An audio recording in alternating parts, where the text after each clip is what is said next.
అప్పులు చంద్రబాబు నాయుడు గారు పెంచుకుంటూనే వెళ్తూ పోతా ఉన్నాడు.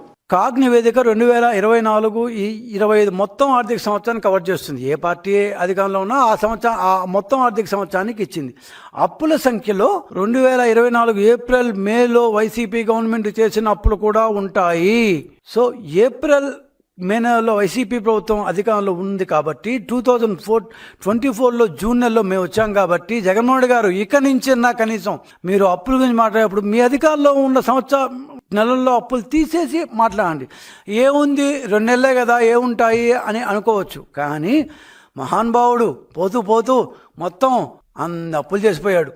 ఏంటంటే మొత్తం 81,071 కోట్లు అప్పుల్లో కేవలం 2 నెలల్లోనే ఏప్రిల్ మే నెలలో వైసీపీ అధికారం ఉన్నప్పుడు దాదాపు 27,205 కోట్ల అప్పులు చేశారు 2 నెలల్లో.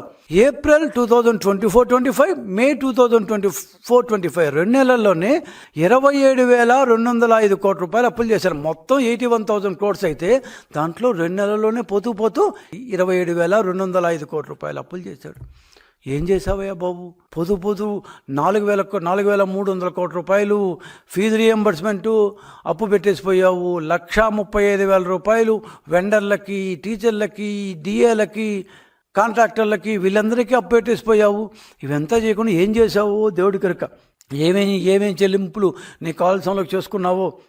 సో 81,000 కోట్లలో 27,000 కోట్లు నువ్వు చేసిన అప్పు.